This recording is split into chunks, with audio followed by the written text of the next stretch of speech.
This is Salesforce Simplified, the podcast from Ad Victoriam Solutions. Here's your host, Mike Boyle.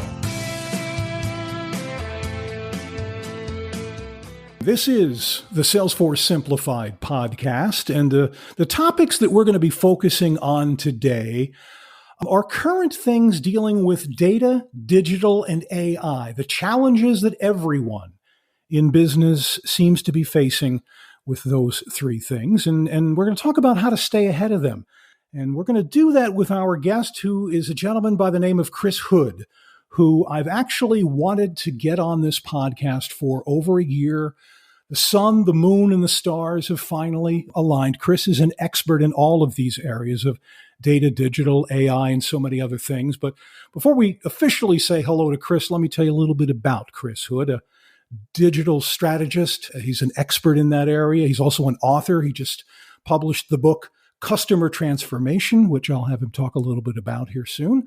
He boasts over 35 years of online entertainment, marketing, and business development experience. He hosts the Chris Hood Digital Show. Former roles for Chris include heading Google's digital business strategy, crafting transformation programs for Fortune 500 companies, and developing storytelling technologies for Fox Broadcasting and Disney. And as a co-founder of Blind Squirrel Games, his influence stretches across multiple industries. And last but not least, I don't know how he finds the time, Chris also teaches at Southern New Hampshire University. With all that behind us, Chris, officially welcome to the Salesforce Simplified podcast. I'm very excited to have you here. Finally, glad that we were able to make this happen. Well, me too, Mike. I appreciate it so much. It's been a long time coming, but we've made it work. I love it. There we go. Chris, before we get into questions, talking about data, digital, and AI challenges, talk to me about what's really exciting going on in your life right now, besides, all of the things that I talked about. But let's focus on customer transformation, your new book. Tell us about that. Yeah. Wow.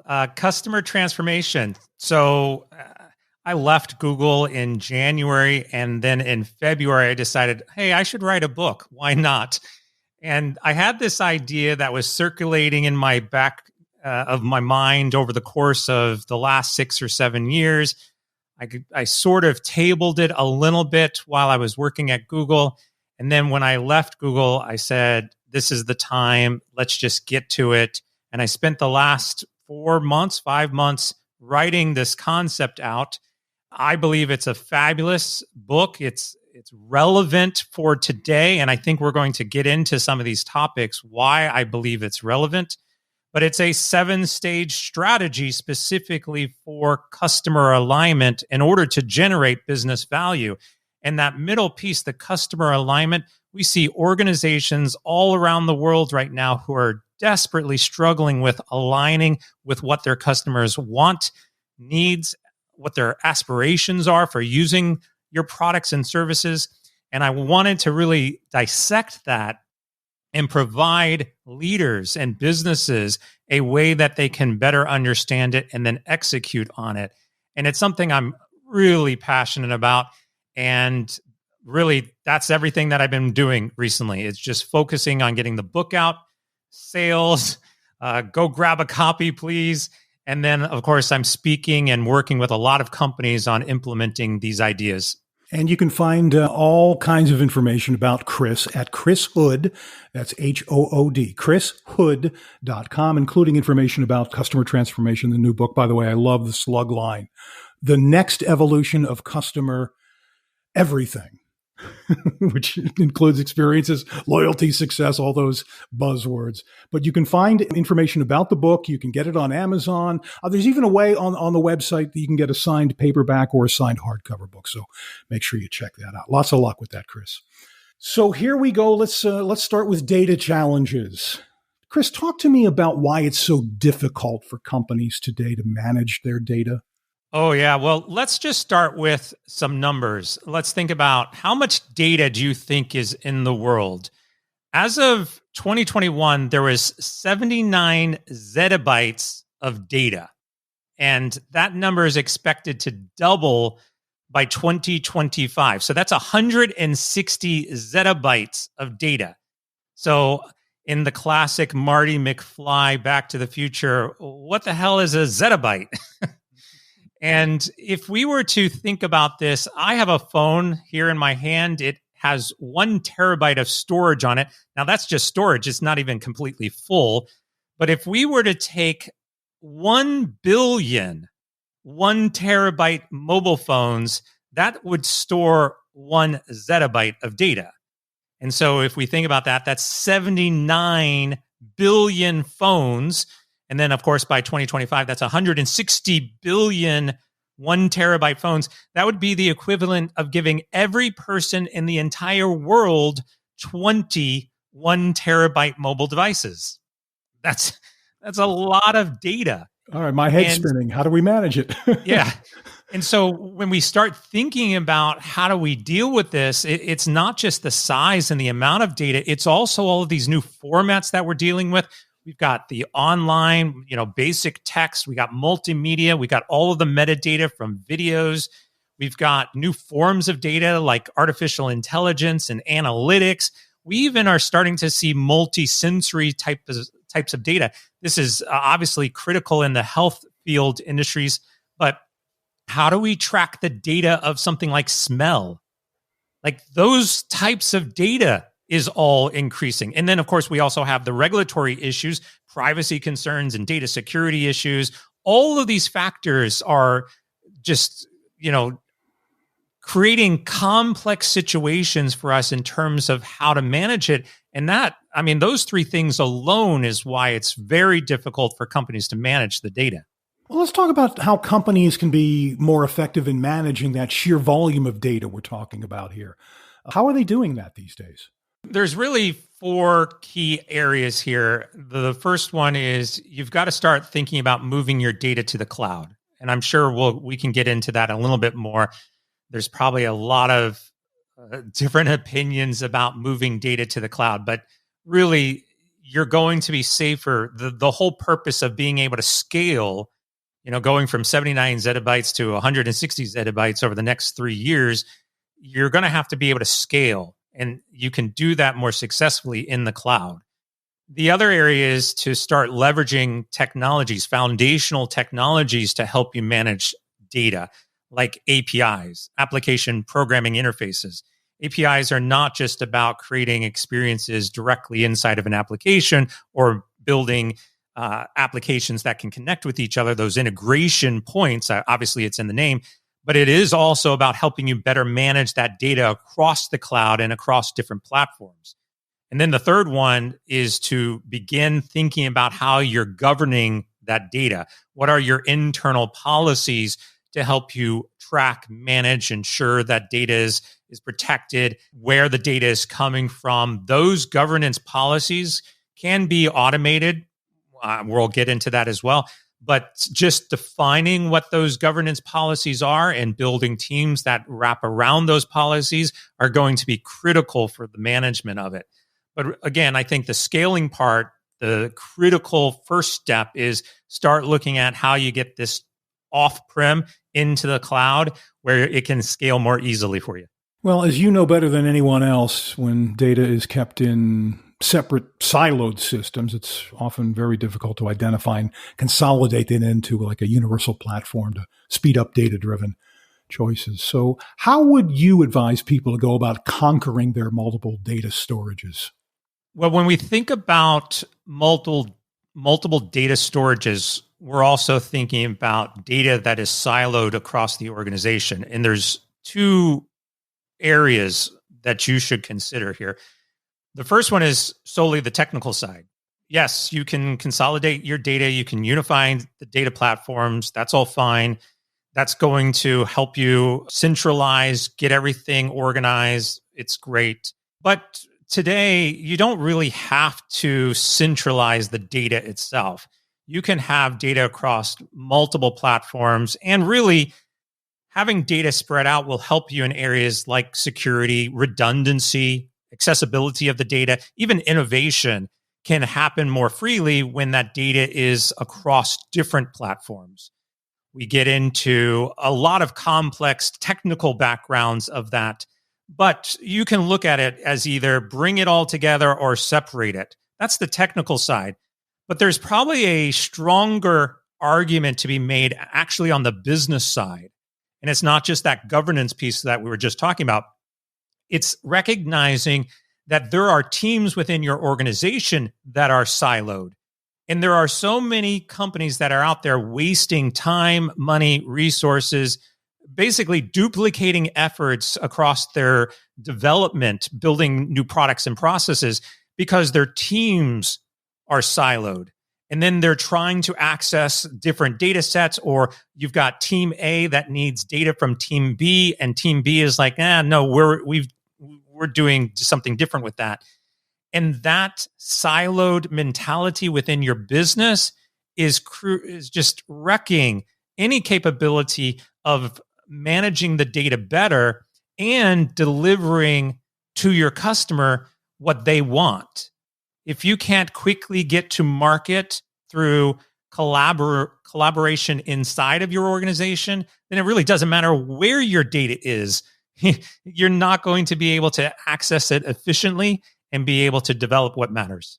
And then there's the issue of the quality of data, which companies freak out over, understandably. How can companies overcome the quality of data hurdle? Well, I think some of this goes back to what I was just saying. Your quality of data is going to be diminished if you have siloed teams, because ultimately you're probably going to end up with duplicate data, which is a problem. But if we move away from those siloed teams, the concept of garbage in, garbage out is happening because of a lot of different scenarios. So you're going to have some form of continuous validation on that. And again, I'll just say it real quick. Siloed teams, would you want to validate your data twice because it's in two different teams? No one wants to do that. So you got to build continuous validation checks.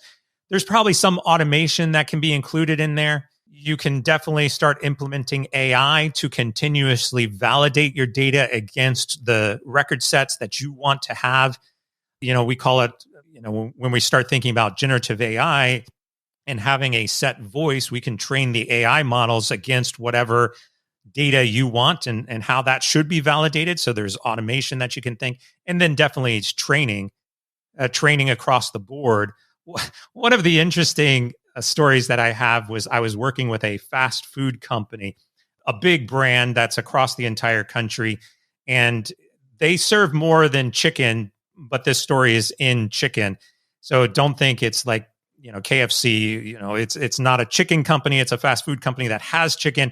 Anyway, they have a database of all of their menu items, and they allowed the different franchises across all of the businesses to set up their POS system, set up their database, and enter their own terminology for whatever was on the menu. And in this particular case, there was chicken strips. The company as broad had over 16,000 different records for chicken strips. And you can think probably off the top of your head all of the different ways that you could spell chicken and chicken strips combined to get to 16,000 records of chicken strips. And so I always like to say, if it's a chicken strip, call it a chicken strip.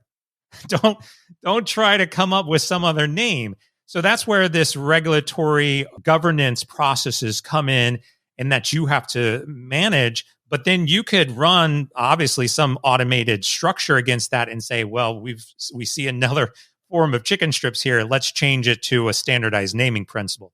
One of the most common data management problems and frankly, pain points for companies is data integration. And talk to us about why it is so very important to get that part of the equation correct. Yeah, absolutely. Proper data integration is pivotal for anything. You're doing accurate analytics or streamlining your operations, consistent customer experiences across all of your platforms. The biggest one, though, I think, is that customer experience piece. We think about personalization as an example. It's critical today. Everybody wants something that's personalized, but you probably don't want to personalize an experience for Sam that says, "Hello, Paul," right? I mean, that's where we're at. And this integration ensures that you're getting proper data delivered to proper places when it's needed. And it also helps drive innovation and partnerships. So when we think about all of those customer experiences, the ability to innovate and get to market faster and deliver those new experiences to customers that demand those experiences from you all happen within integration. That's customer first. Now, yeah, there's other areas of integration across multiple platforms when you start thinking about internal processes like human resources and marketing and building analytics and sharing that data across different teams so that they can see how things are working. But I would argue that the biggest opportunity for data integration is ultimately, and again, always is going to be your customer first. And then secondary is understanding how those integrations and data management is going to help you improve operations, but you're only improving operations to satisfy customer needs. Well, Chris, lastly here on the subject of data management, before we head into the next section here on digital challenges, let's talk a little bit about the all-important topic of security. You brought this up briefly a little while ago. Data security is a significant challenge. Nobody questions that. How do companies look at that today? How do they go about tackling that issue? Yeah, we talked about moving to the cloud, and I think most people, I don't know if most people who are listening are going to think this, but there's a lot of people out there who think, well, if I move to the cloud, it's not safe. I'm at risk. And unfortunately, that is a misnomer that has grown over the years. The facts are simple. The cloud is going to be far more safer than anything that you're going to be able to build internally. Some of the biggest companies in the world who are concerned about data are on the cloud. And I always find it amusing when I go into a company, and again, we were just talking about fast food, so I'll use that as an example. You go into a fast food company and they say, no, we're different. We have to do this internally because we've got some type of different system in place and different data, and we want to control that all here, and we are going to be able to protect that better than anybody else. And yet you have the IRS and the FBI and the CIA and banking institutes and healthcare institutes that are all in the cloud, and you're going to argue that your data is more important or more secure than their data. It's not. And it takes time for them to understand this. But all of the areas that we would typically be concerned with in terms of moving our data to the cloud, such as a zero trust approach of data security or continuous monitoring of vulnerabilities, or just the ever evolving data protection regulations that are out there. All of that is happening in real time when it's in the cloud. Your team cannot possibly keep up with all of those changes in real time. You would have to have a massive amount of people to be able to do it. And what we typically see is the biggest culprit is version control. We've got version 1 installed. Well, it's just upgraded to version 2. So, okay, we're going to upgrade to version 2, now version 3. Now we're going to upgrade to version 3. And at some point in time, version 4 comes and version 5 comes, and now we're on version 10. And you go in to do an audit and you're like, oh, we're still on version 4 because somebody dropped the ball and they forgot. And then all of a sudden you're open to mass amount of risk and vulnerabilities because you just didn't keep up with those ever evolving changes. So moved to the cloud is your best option, not just for managing the data, but also to ensure that your data security is going to be in place constantly. We're talking data, digital, and AI challenges with Chris Hood, who is a digital strategy expert. And let's move into digital now, Chris. Why, when it doesn't have to be, is digital transformation so difficult for companies? Well, here's some stats for you. 70% of digital transformation projects fail. 70% fail. Okay? Now let's match that up to 92% of digital transformation projects are managed by technical departments. So that potentially tells us a couple of things. One, technology teams can't deliver digital transformation. They fail 70% of the time. Or what it really is, and I touch on this in my book, is the wrong part of the organization is focused on digital transformation. You have to really start to understand what is the purpose of digital transformation. And I have a personal opinion here. Digital transformation is dead. It's over. You've missed it. It's a lost cause. If you're still thinking about digital transformation, we've already moved on to the next era. So I wish you best of luck, because you got to figure out something other than digital transformation, which ultimately is why I wrote the book, Customer Transformation. And I argue that customer transformation is the next evolution of what you're trying to accomplish. But ultimately, you have to understand that digital transformation was really never about technology.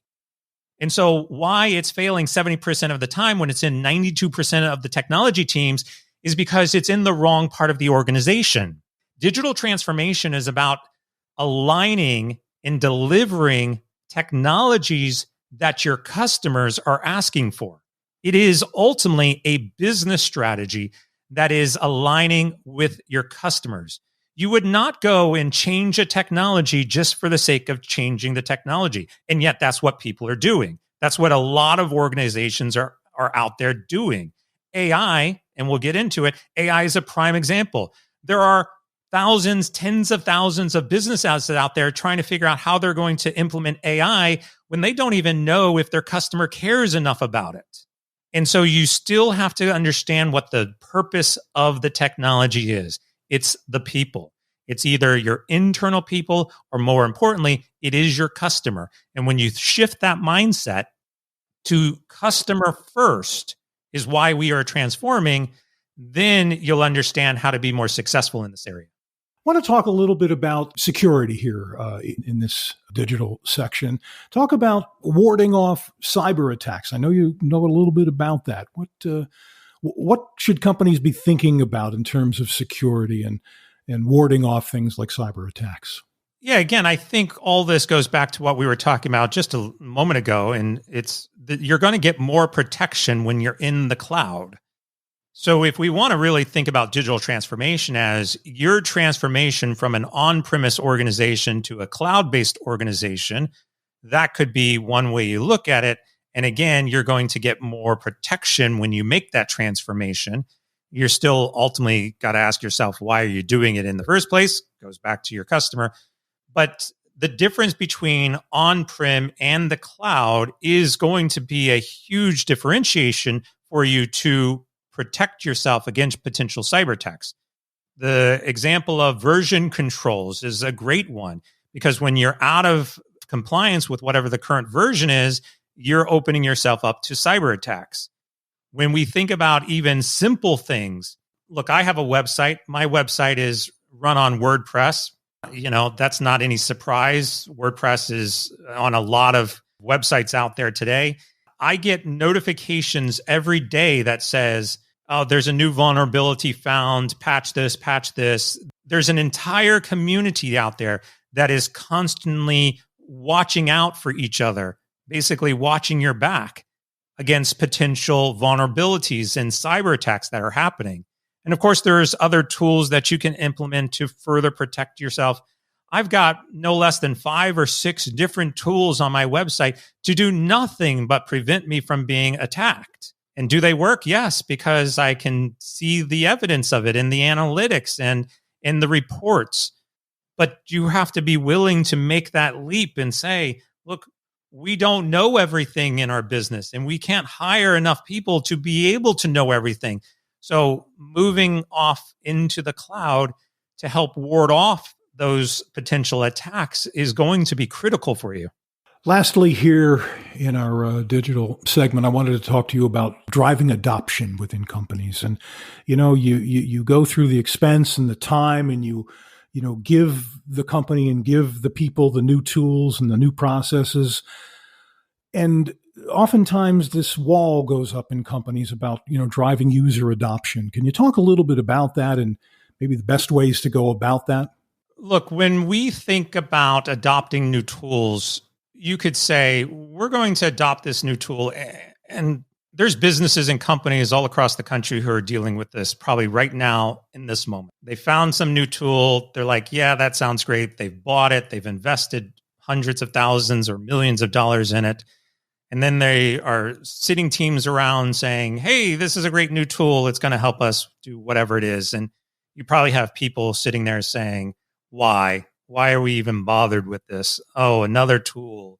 I don't know the stat, but I actually saw an article a couple of days ago that said something about employee frustration with continuous change that is happening. Now, I think part of that is because we're going through a lot of cultural and economical conditions that are forcing, obviously, layoffs are happening and it's impacting the culture of a lot of companies.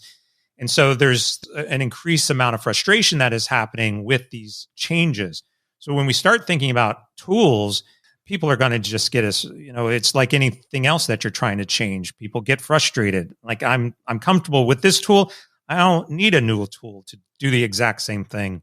And yet I think it still goes back to what I've been talking about related to the customer. You've got to understand why. What is the purpose? You don't invest in technology if you don't understand how that technology directly relates back to a customer value proposition. Otherwise, you're wasting time, money, and resources. You're not just going to go out and buy something and say, hey, we're going to bring this tool in, if you can't tell me how that tool is going to directly help your customers. And so often we see executives who, look, it's not my money, it's the company's money. And you would think they would have more control over this, but there's millions and millions and millions of dollars being wasted every year because some technology leader thinks, bright, shiny object. I want to play with that. Not my money. I'm going to bring it in and we'll play with it. And you have to still be able to associate it to why. So I think if you can come out and say, look, we have a new tool that we're going to be implementing, and it's going to help us better communicate with our customers or improve the service for our customers or provide our customers with this new feature or functionality. And we believe that that new feature or functionality is going to increase our revenues because customers want it. That's the approach you have to take. And then if you can satisfy the curiosity of why the tool is being brought in and align it back to a customer value proposition, I think the ability to adopt that tool inside of the organization becomes increasingly easier. Too many employees out there are sitting in like, I don't even know what my job means. I don't even know what I'm doing or what the customer is getting out of what I'm doing on a daily basis. I just show up, clock in, do my job. I have no direct understanding how my job relates back to the customer. And we know that if they do understand this, they are happier in their jobs and they're more likely to adopt and use new technologies because they see the direct correlation back to customer satisfaction, success, and loyalty. And again, I think that's how organizations have to think about this in order to be successful. Before we wrap things up with Chris Hood, Chris, I wanted to ask you a question about AI. I was recently trolling around your WordPress website. You recently wrote an article that was titled Generative AI and Its Pivotal Role in Customer Transformation. And again, folks can find that article on chrishood.com. Chris, how do you see generative AI fitting into businesses today and the challenges that lie ahead for it? We've been doing nothing but talking about AI since I think the calendar changed. It came at us at record-breaking speed in January. Yeah. Well, some reality checks. We're actually seeing a decline right now in overall AI usage. I think we've gotten past the hype, right? So obviously, big hype, shiny new object, let's use it. And we are seeing a decline. We see a decline in user subscriptions for OpenAI, for ChatGPT as an example.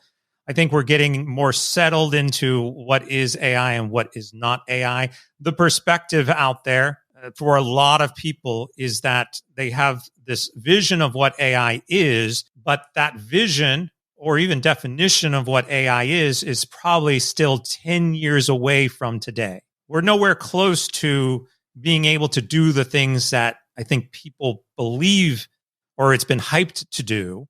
And so that's why you're starting to see a decline in usage of AI. That doesn't mean that no one's talking about it. Clearly, it's everywhere. We see the government starting to take an active interest in it.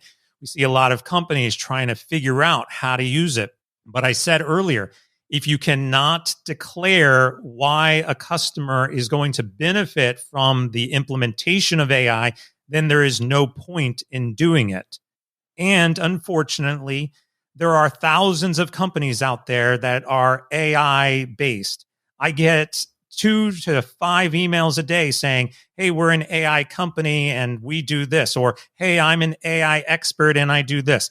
Well, I hate to break it to you and I don't want to be negative, but roughly 90% of those businesses are going to go out of business by next year because they don't have any foundation other than they are banking solely on the hype that is out there. There's no substance to what they're doing. And you're not an AI expert. You're not an AI expert unless you've been working in the AI field for the last 10 years. AI has been around for over 50 years. You're late to the party. And all, again, you're doing is trying to overly market yourself. So I would suggest that people don't get overly hyped on AI. Don't feel like I have to bring in AI because it's the end-all answer to everything. There are clear benefits to AI. Automation. We talked about security. We talked about data management. We talked about data governance. You can bring in AI to help you with those areas. Drastically improve your ability to manage your data leveraging AI. We can also leverage AI against analytics. To what? To better understand who our customer base is and what they're doing so that we can make better internal decisions about our products and services. That's a great space for AI. And yes, generative AI is going to help with things like personalization, service, right? Automation. But here's a great example. I'll give you a use case for where we are with AI today and where we should be. If we think about the traditional chatbots that are out there and you go to a website, you need support, we've all been presented with them, you have a problem. Most of us are getting overly frustrated by this. We recognize that it's not a real person and they've only been trained to answer a handful of set questions with set responses. They are not going to be adaptive and continue to evolve when they are programmed to answer those questions in a specific way. That's what the chatbots are today. But the amazing opportunity in front of us is to get the AI to actually recognize human emotions, which is the missing element, and be able to adapt the language in the large language model to what the consumer is feeling in the moment. So the example is, let's say that you were just in a car accident. Heaven forbid, we don't want anybody in a car accident. Or maybe it's a medical emergency. Heck, my mom just found out from the dentist that she needs a root canal. Like, these things cost money. And all of a sudden, we're in a position where we need money and we've got a credit card payment due and our car loan or something. And we're calling in because, you know what? We just need to ask for an extension. And we're emotional and we're frustrated. We don't want to be put into a loop. And especially when those loops are basically telling us, well, we can't do that or call somebody. And then we try to call somebody and we're in another loop. But imagine if the AI could sense that you needed an extension. And instead of actually redirecting you to a human who could facilitate that, say, hey, I sense that you're a little frustrated. How else can I help you? Maybe I can offer you an extension for 30 days and give that individual what they want. That recognition in real time is the missing component today. But if you could do it, now I know there's probably a lot of salespeople and chief financial officers out there saying, what the heck? No, we would never automatically give somebody an extension for a bill pay. But why not? You might do that internally if you get to the right person and you've empowered your support team to do it. That's where we have to get AI to. And again, I don't think we're there yet. We're still 5 years easily away from that emotional recognition and human touch. But if we can get there, then we're unlocking a whole new world of opportunities for businesses. Chris Hood, thank you so much for joining us today. I just on this last topic here alone, AI, I need you to come back. We'll continue this conversation another time. Would you? Absolutely. Wonderful. And I wish you continued success. Thank you. And to the audience, if you'd like to learn a little bit more about what we've been talking about today, I will be placing some helpful links here in this episode's show notes. I'll also include a link to Chris's website, chrishood.com, and to his Chris Hood digital podcast show. Make sure you check that out as well. Hey, if this is the first time you're listening to our podcast, the Salesforce Simplified podcast, first, thank you. I'd be honored if you make it a point to follow us on your favorite podcast channel, and you'll get all, of course, the past and future episodes. And I'd be very appreciative if you told your friends and colleagues about the podcast as well. I'm Mike Boyle from Ad Victoriam Solutions. Thanks for joining us for the Salesforce Simplified podcast. As always, our next episode is just around the corner. You've been listening to Salesforce Simplified, the podcast from Ad Victoriam Solutions.